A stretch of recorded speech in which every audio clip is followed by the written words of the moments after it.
You're watching American Movie Classics. American Movie Classics presents Newsreel Theater, featuring rare newsreel footage of historic people and events.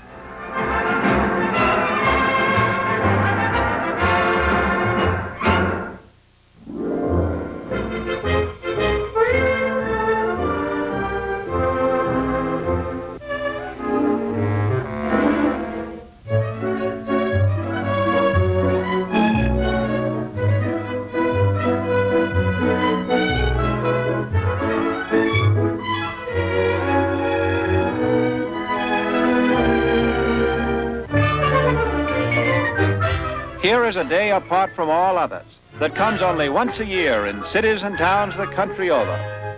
The day when traditionally more grandmothers are buried, more toothaches are suffered, more appointments broken than on any other day of the year.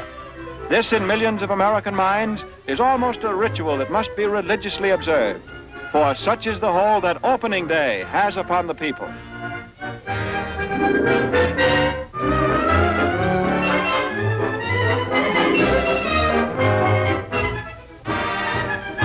They call baseball the national sport, the great American game. And who is to deny it? Where else do you find a better cross-section of citizenry than in these teeming tiers where bankers, bakers, ribbon clerks, and housewives occupy adjacent seats, all ready to react to the familiar cry of "play ball."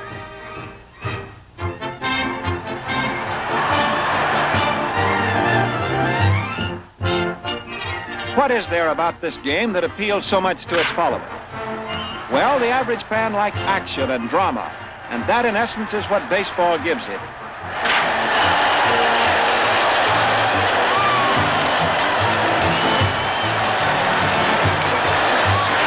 There's the smashing climax of a game-winning home run. The split-second teamwork and grace in a lightning-like double play. The consummate artistry of a pitcher pouring in his high hard one.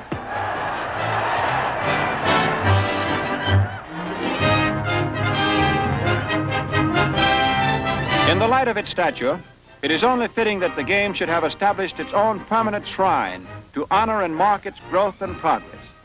Here at Cooperstown, New York, where Abner Doubleday reputedly invented the sport in 1839, and where old-time greats gathered for its dedication ceremonies, are the mementos and milestones of the game.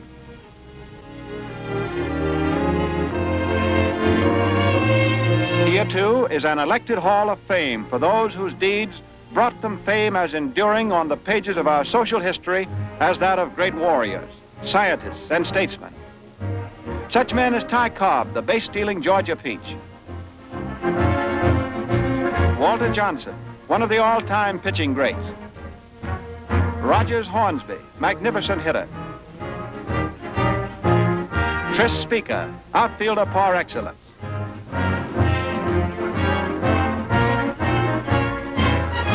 And the man whose name is more synonymous with baseball than any, Babe Ruth, whose booming bat set home run records that may stand forever.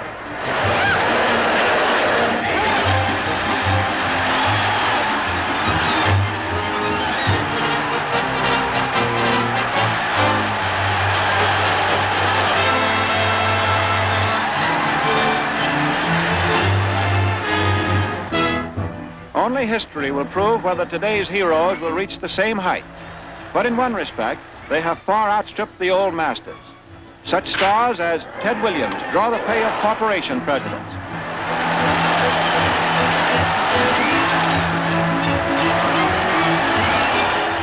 And some modern critics do question whether there was an old-timer with more all-around artistry and team value than Stan the Man Musial.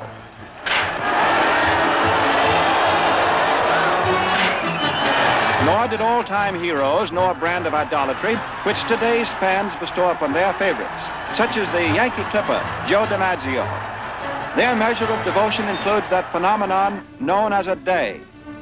When they gave DiMaggio a day, they pulled out all the stops, pushed upon him a fortune in gifts ranging from motorboats and television sets to a 4-year college scholarship for any boy Joe might choose.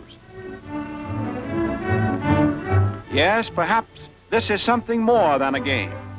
We might even call it a heritage, something that takes early root and nourishment and keeps filtering down through succeeding generations to perpetuate itself.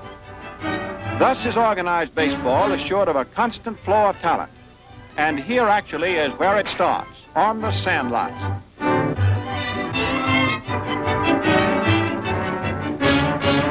But although there is no end to the raw material, the major league clubs must beat the bushes to uncover the very best prospects. No town is too small or inaccessible for a network of ivory hunters. And every high school and college star soon has a scout on his trail, talking contract. A boy's signature will sometimes bring $10, $20, $50, even recently $100,000 in this highly competitive treasure hunt. Now, in back of every big league club is the farm system it must have to cultivate its constantly needed replacements. Here, Branch Rickey, president of the Brooklyn Dodgers, the father of the farm system, checks the master chart with Fresco Thompson, his chief field hand. Listed here is every club in the Brooklyn chain, along with a diamond dossier of every seedling in the system. Rickey can tell at a glance when a man is ready to be transplanted to a better league. Spring is the planting season, and spring training brings out the farm hands and old hands alike for a 6-week session in the South. Unlike other big league teams, the Dodgers bring into Vero Beach, Florida, practically every club and player they own, and the result is truly baseball's biggest processing plant. An operation this size calls for streamlined measures, such as a mechanical pitcher. Not only is there much to be learned by the newcomers, but baseball reflexes and the little tricks of the trade must be sharpened after a long winter's layoff. Here the pitchers practice their moves to pick a man off base. Old-timers say it's the base on balls which shortens a manager's life, and always the accent is on control, the ability to nip that corner. Throwing through a framed-in strike zone is another Dodger spring tactic. Ball games are won and lost on a player's ability to hit the dirt. Now, not only does spring training prepare the players for the long grind ahead, but the attendant ballyhoo gets the fans in shape, too. Who's on first isn't just a comedian's gag line, and for the fans, every development is a major one. As a result, press and radio coverage has assumed truly big story proportions. Throughout the regular season, baseball continues to occupy a high level in news values. Every game, every angle that might affect a pennant race must be explored and weighed by the experts. The experts being the sports writers assigned by their local papers to every big league team. These men make all the road trips with the club because there's a certain breed of fan back home that will settle for nothing less than a full report on a relief hurler's hangnail. An entire newspaper is devoted to the game, the sporting news, the baseball Bible as far as the fans are concerned. So big is baseball today that there must be a well-defined method of regulating the sport. Top man is Commissioner Albert B. Chandler, who succeeded the late Judge Landis. Although Chandler is supreme authority, each major league has its own president. Here is Will Harridge, head of the American League.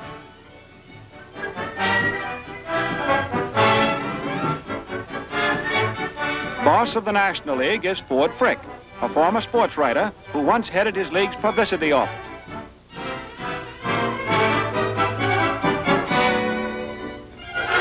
Now it takes more than 9 men to make a baseball team, and a glimpse behind the scenes indicates how much detail goes into the operation of a multi-million-dollar club. A major league diamond must be manicured to an almost billiard table smoothness and kept that way every day of the season. Most big league plants are real showcases, and every one of the thousands of seats in the park must reflect the high quality of performance on the field. And as every ballpark operator knows, the public wouldn't know it was at a ball game without certain embellishments that go with it.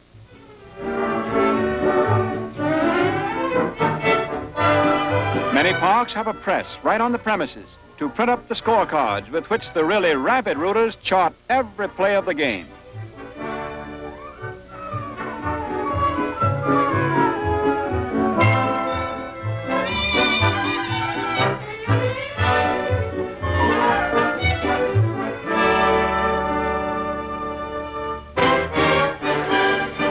It costs a small fortune, too, just to equip a ball club. Each man must have 2 uniforms, home and road.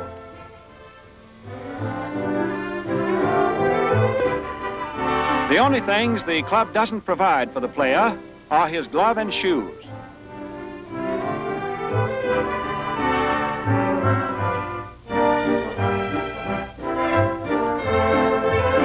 During a single year, a major league club will use almost 12,000 baseballs. Baseball is a tough, demanding sport, stretched over 154 games a year, and a team trainer and physician play a bigger part in the box scores than most people and many players realize.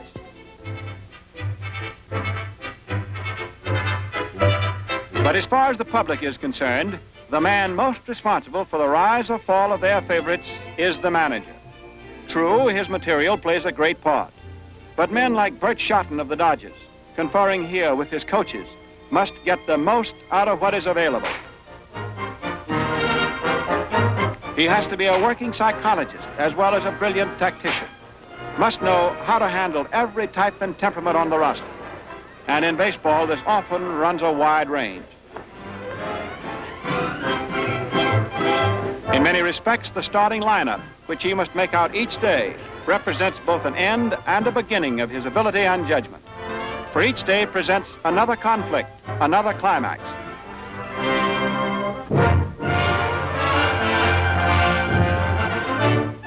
This, then, is baseball, a game that is tied in so closely with the American way of life.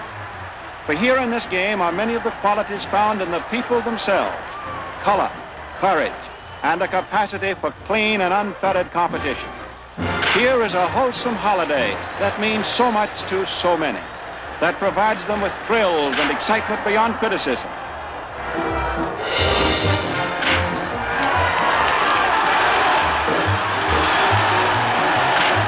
This is truly American in scope, in attitude, in execution.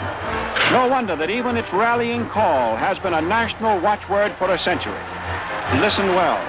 You've heard it before, and you'll hear it again. Listen to our most familiar cry as it rings across America. Play ball.